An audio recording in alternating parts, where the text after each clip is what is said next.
B com student स्वागत है आप सभी का शंकर सर की एक और क्लास में जहां पर आज हम देखने वाले हैं बिजनेस स्टैटिक्स के प्रैक्टिकल क्वेश्चन के सॉल्यूशन।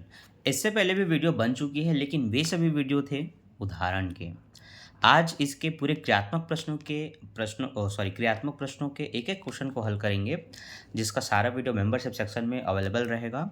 आप सभी मेंबरशिप ज्वाइन करके इसके एक एक क्वेश्चन के सॉल्यूशन देख सकते हैं।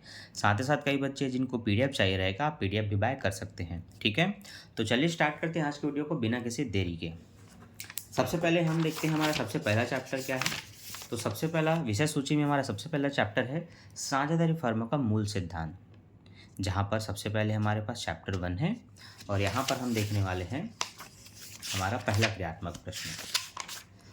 हमारा पहला क्रियात्मक और सैद्धांतिक प्रश्न है ये, जिसमें लिखा है 31 मार्च 2024 को एक्स वाई साझेदार हैं जिनकी पूंजी है 10,000 12,000, लेनदार है 8,000 रुपये और लाभ हानि जो नियोजन खाते से है वह है 6,000 रुपये। और यहाँ पर भूमि है इनके 4,000 के, भवन है 18,000 के, अदर जो भी संपत्ति है वह 12,000 की और ड्राइविंग है वाई के द्वारा 2,000 का। इस प्रश्न में बोला गया है कि वर्ष 2023-24 में लाभ है 10,000 का था तथा एक्स के आहरण 3,000 थे, वाई के आहरण 2,000 थे, ब्याज की दर 5% है। तो एक्स तथा वाई की पूंजी पर ब्याज की गणना करें। ठीक है, तो यहाँ पर सबसे पहले हम जानेंगे हमारा प्रैक्टिकल बनेगा किस तरह से। बाकी जो भी आप अभी कार्यविधि करेंगे उसका पूरा सोल्यूशन यहाँ पर दे दिया हुआ है, तो इसको देख करके भी आप और अच्छे से सीख सकते हैं। बाकी तो चलो मेरे पास तो इसका सोल्यूशन है, आप पीडीएफ बाय करेंगे तो ये सोल्यूशन आपको ईजिली मिल जाएगा।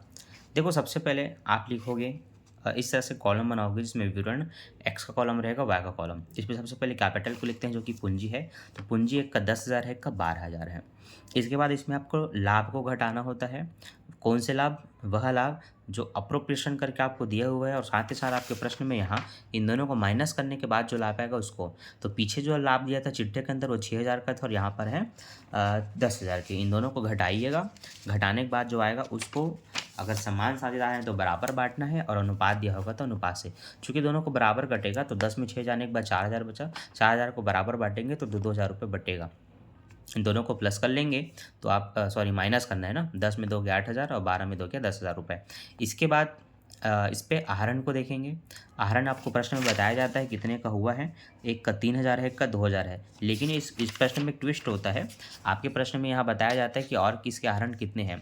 इस व्यक्ति के जितने आहरण यहाँ पर हैं अगर उतने ही आहरण इस तरफ भी है, इसका मतलब इसका वो दोनों नील हो गए, मतलब एक लिया और एक लौटा दिया। इसका मतलब डेबिट से क्रेडिट घट जाती है।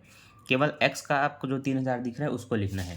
तो आप यहाँ पर देखेंगे कि हमने केवल एक्स के 3,000 को लिखा है, वाई वाला खाली है। तो ये 10 का 10 रहेगा और ये आपका 8 और 3 आहरण हमेशा पूंजी में जुड़ता है, वे जुड़ के 11,000 हो गए। ठीक है, और ये 10 का 10,000 है। इसके बाद जो एक्चुअल पूंजी निकल गई, आपकी प्रारंभिक पूंजी निकालनी होती है आपको प्रश्न में। ये आपकी प्रारंभिक पूंजी है। प्रारंभिक पूंजी में आपने क्या किया, 5% की दर से ब्याज निकाला तो 11,000 का 550 और 10,000 का 500 निकला। तो ये जो पहला क्वेश्चन है इसमें प्रारंभिक पूंजी निकालना होता है और उस पर ब्याज। उसके लिए आपको जो पुरानी पूंजी दी जाती है उसमें आप उनके लाभों को घटा देते हैं और उसके बाद उसके आहरण को जोड़ देते हैं तो आपको प्रारंभिक पूंजी पता चल जाती है और उसी के बाद आपका ये निकल गया पूंजी पर ब्याज। इसका क्वेश्चन 2 आएगा पार्ट 2 में।